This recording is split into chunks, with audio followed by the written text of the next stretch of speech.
Now we're going to move into the second part of the lamb, second primal, which is your hotel, or we call it a bracelet. This is where your racks come from. This displayed right here is a whole bracelet before we cut it. If we had a bandsaw, like I said today, we would do this two different ways. We're going to remove the bottom part of the bracelet, which is removing your ribs and your breast. And then we're going to turn it vertically and we're going to slide it through the bandsaw again, splitting the two racks into two separate hotels. Once we've got the hotel split in half and we've got the ribs and the breast removed, you're basically left with a rack chine on. With our bandsaw, we actually remove the chine and feather bones off there. We also remove the backbones. This is what you guys would refer to as a CFO rack, which stands for chine feather off, cap on. This is a rack that maybe as a chef, if you were wanting a lower cost rack where you could utilize a lot of the trim and the French that you're removing in grinds or stew meat, would be a great product for you in saving cost. What we're actually removing right now from the rack, and all your racks will come this day, is we remove the paddle bone. Paddle bones are a really tough, chewy piece of cartilage that you don't want to leave in there for consumers. After we remove the paddle bone, there's different ways of Frenching a rack of lamb, and there's different bone lengths. We're going to do what we call a 3 by 1.5 French. And what I mean by that is when we quoting the first number in the rack, which is the 3, we're saying that it's a 3-inch bone. So when we've cut the bones with the bandsaw, we left the bone on this rack 3 inches. And then the 1.5, which is the second number, is going to be the trim that we're Frenching up from the eye of the rack. Like I said before, all of our specs come with 1/8 trim, since this is a cap-on rack. So the full term for this rack would be a 3 by 1.5 French cap-on rack. Is we're going to leave a fat cap on it. It's only going to be 1/8 trim. It's going to be 3-inch bone, and then it's going to be 1.5 inch up from the eye as far as the Frenching goes. Most of these racks that come out of our California facilities are going to be weighing in that 2-pound range racks. So it's perfect for plates. If you were wanting to do a domestic rack and maybe cut it into a 4-rib rack, you're going to get probably about 16-ounce portion on each plate. You can also take it further, one step further. If you were wanting to do rib chops for your consumers or your customers, some people call these lollipops. See that commonly on a bar? We call them rib chops. Always note that there is a difference between rib chops and loin chops. Rib chops come from the rack. So right here we have two individual rib chops. You can grill these up and serve them individually, either on an appetizer plate or entree. And then, or if you want to do a 3-rib rack per entree, you can do that as well. Taking the other side of the hotel, we're going to demonstrate a slightly different spec of a rack. We are going to again cut the chine and feather bone off like we do with all of our racks, removing the backbone.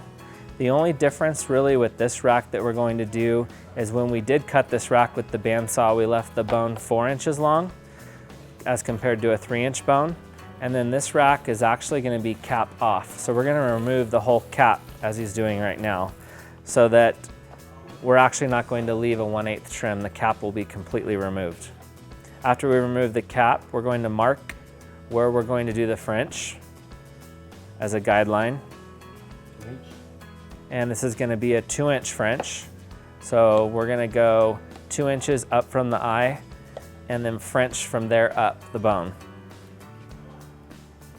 So again, putting this rack together would be a 4 by 2 French cap off rack.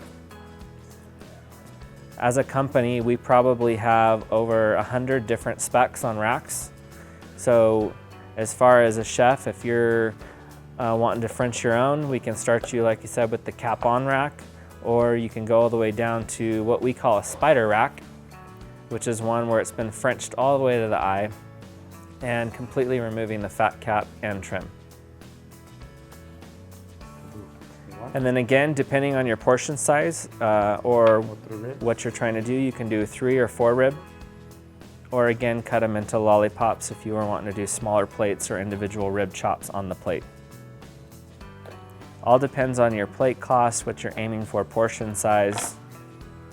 And again, each rack is about 2 pounds and you're getting 8 rib chops out of each. So in reality, you're getting about 2 ounces per rib chop.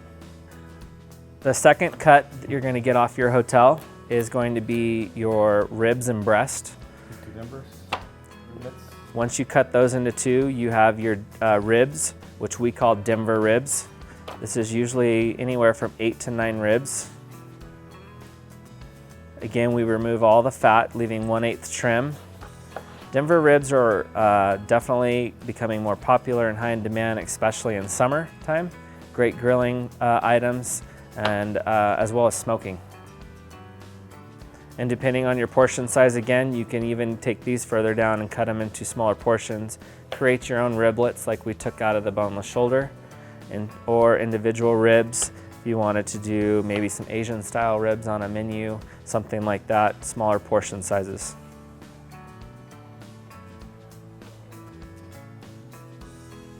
And the second part of the bottom of the bracelet is going to be your breast. Breast meat can be used for trim, for grind, for burgers.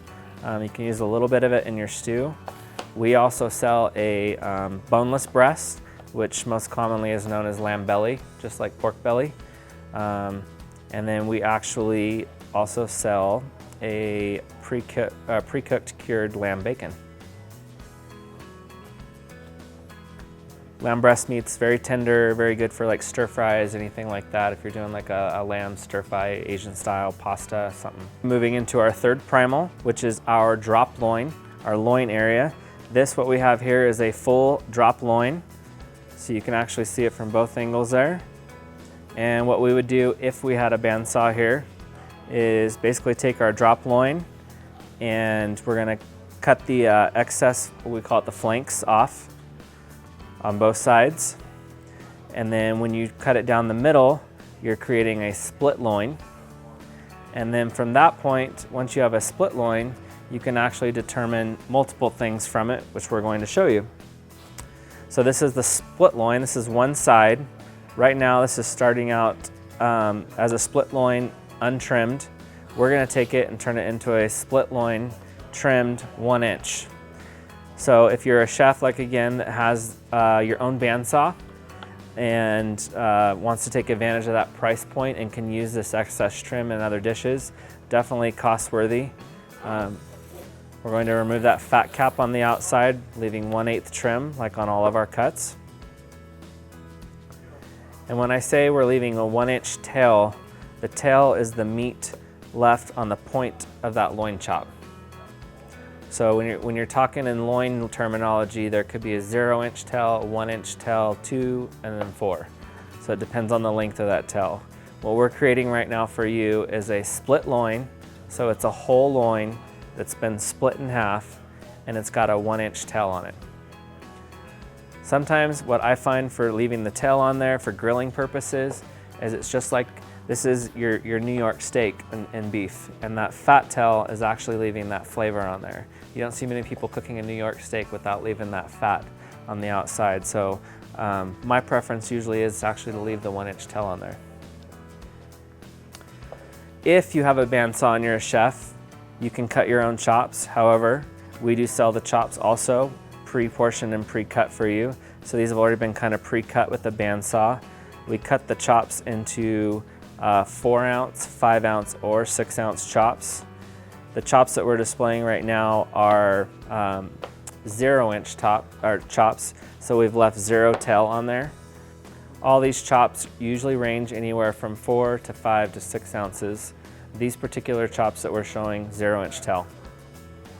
And then the byproduct, if you do buy a whole drop loin, of course, that we removed with the bandsaw, is your flanks. Mostly what you're gonna get out of your flanks is trim meat for grinding for your hamburgers, sliders. Could get a little meat if you were doing a stew. There is some pretty tender flank meat in here if you wanted to actually include it into like a stir fry as well.